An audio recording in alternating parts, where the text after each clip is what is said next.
I wanted to ask you about Nassan, aka Proof Son. He was on the platform, on the radar, doing a cypher, and he went at Revolt and Rob Markman. Right.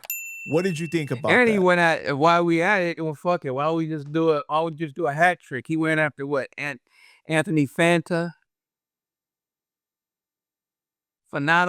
Anthony. You know what I'm talking about? Yeah, Fantano. Yeah. I know who you're talking about. Yeah, he went at them. So so let's do the 3. Yeah. So what's the question? What would you think about that? Oh, what I think about it? It's no filters now. And Nassan is a nephew. I consider him a nephew. I was, I love that boy, man. I was there at the hospital when he was born. Man, I love that kid, and I like Proof is one of my close friends ever. I think Nassan has his own persona, he has his own style, and it's him. He's an artist. He's doing what he's doing. I mean, it's hard to. What'd you think of? I'm sorry. Go ahead. It's hard to. Nassan is being an artist, and he's being his own man. And I mean, it's hard to. I can't call Nassan and say, "Hey, man, what are you doing? And what is this? What is this?" My opinion of how that should have been handled maybe was different than what he did, but I mean, hey, it's on the flow now. I mean, nowadays, man, when shit happens and relationships or friendships or business, shit just be on the floor. It just happens. So I mean, it happened, and I think him and Rob Markman and I think Revolt, they had an amicable. They like kind of talked it out, and stuff happened. Now, mind you, I gotta proceed. Like I said earlier, Keno is is his manager. Keno, who manages Royce, is his manager, and he's managed, and his label is a Symbol Sound. That's a hell of a hit makers. They're like our Detroit version of Love Revolution out of LA, who got the Summer Walkers and all them. They're like really making hits now, Symbol Sound. And so he signed to a label that I know Garrett, the owner, and of course, Keno, that's my guy. But I am really just a concerned uncle. I'm just a Jedi that I got my lightsaber ready if Nassan ever need me, just on some concerned uncle stuff. And Nassan calls me every once in a while to get some advice on different things.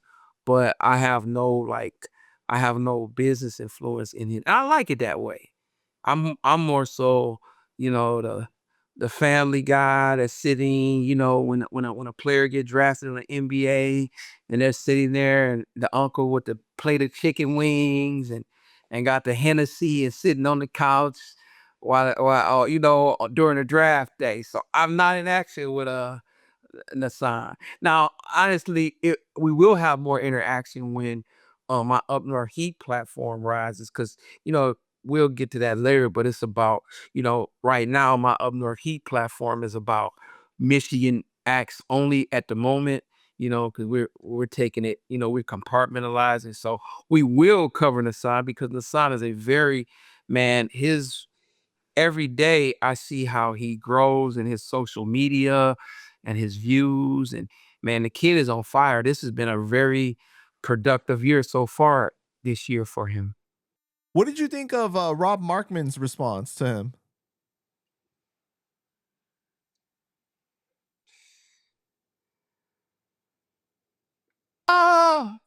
Rob's your guy, right? No, I don't know Rob. You're cool with Rob, No, I right? don't know Rob. Oh, I thought you knew Rob. I don't know that man. No, I don't. I really don't know him. I was using the Whitney Houston, or what is that? The Whitney Houston Mariah Carey, when they said that she knew Jennifer Lopez. No, Rob Markman, industry events, I've never done business with him. we've been at events and we got introduced to each other, but Rob has never worked at Shady. Somebody else said that before. No, Rob never worked at Shady. And I think people be mixing up, different Oh no, I'm people not at Shady. saying that he worked at Shady. I just thought that you knew him like from around the way. No. I knew him as a writer, as an art, but then he kind of like he I just remember he was a hell of a writer from back when I would read periodicals and different things. I remember his name, but no, I think he came on some textbook, broke down how he covered other people. It was really like a textbook answer he gave. No diss or nothing, but I think he gave a textbook answer, reply to what Nassan was saying. What did you think about Nassan's performance recently that he had put up on online, where it was like he was talking about the 365 deals, where like he had the chain around his neck and stuff, like a slave and all that? Like, what did you think about that? It was I think it was very, and I say this in a nice way, it was very performative.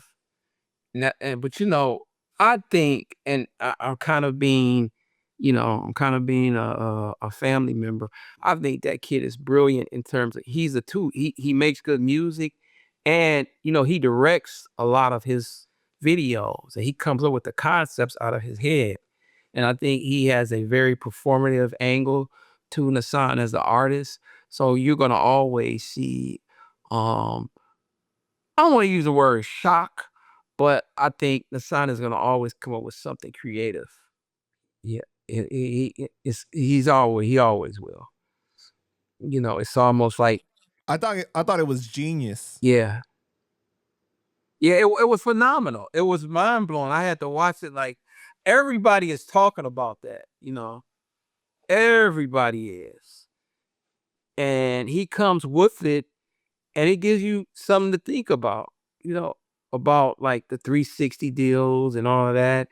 But it's so funny, man, because I'm kind of caught in I'm kind of old school industry mark, and I have my opinions on that, which I've during this whole interview I've espoused.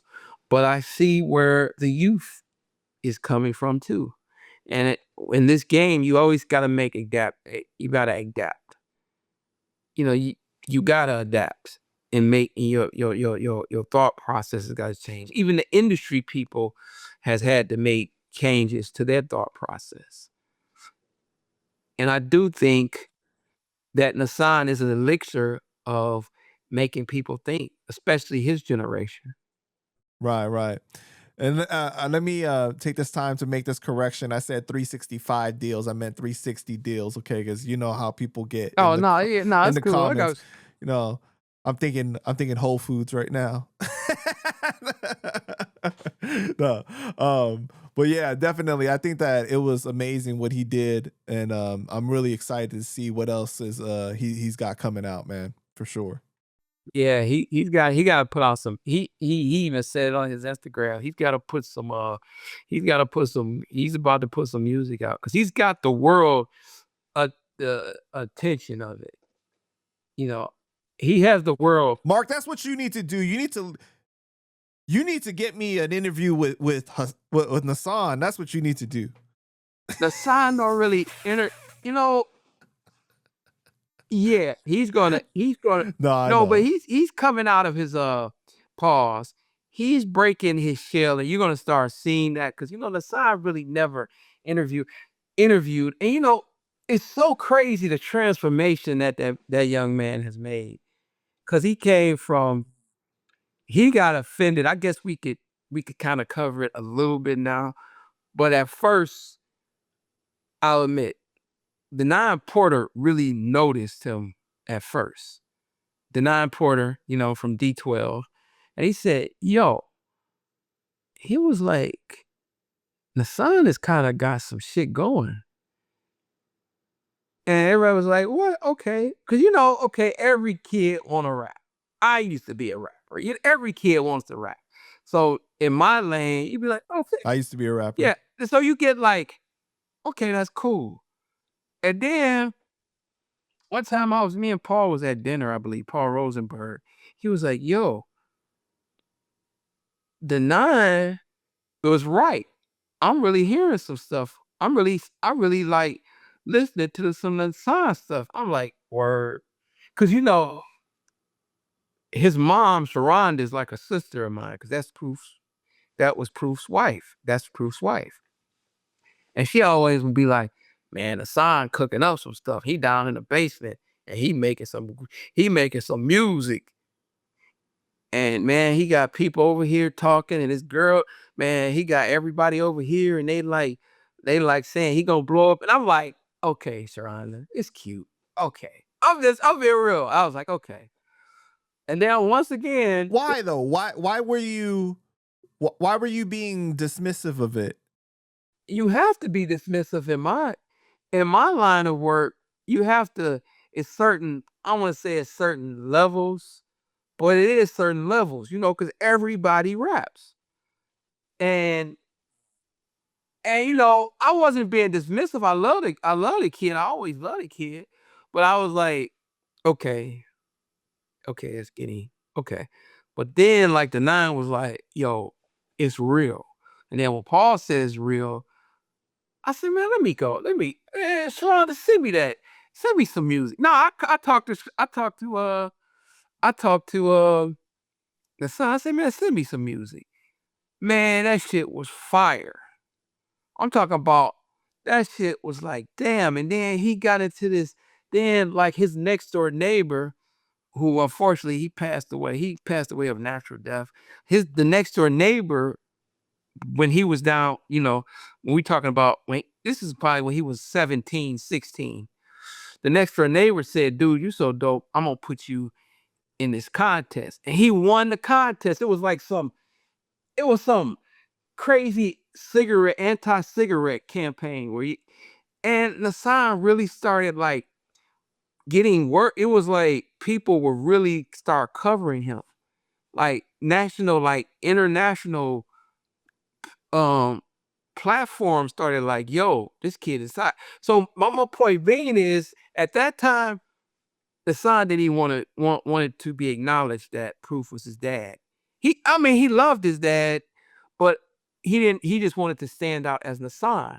So it was a point where we got him, well, his mom and Shanera, not Bun B wife, Pimp C wife, they had this event down at South by Southwest, like in Austin, Texas, and the son goes there, and man, I'm all hype. I'm like, man, this is Proof's son, and y'all need to recognize it. I'm up there, I'm doing my thing, like Muhammad Ali said, give me the show.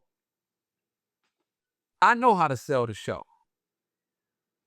And so we were just like, and the son kind of pulled me aside, like, man, kind of take it easy on that, I just want to stand out on my own. Okay. And I was like, what?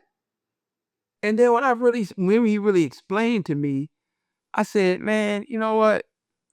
This is a kid teaching an adult a lesson. I'm like, I got you. So I laid back on the reference of him and Proof, and we just let Nassan just start growing on his own. And then he had got to deal with Empire. Empire gave him a situation. Then he went over to Def Jam, and now he's at Atlantic Records.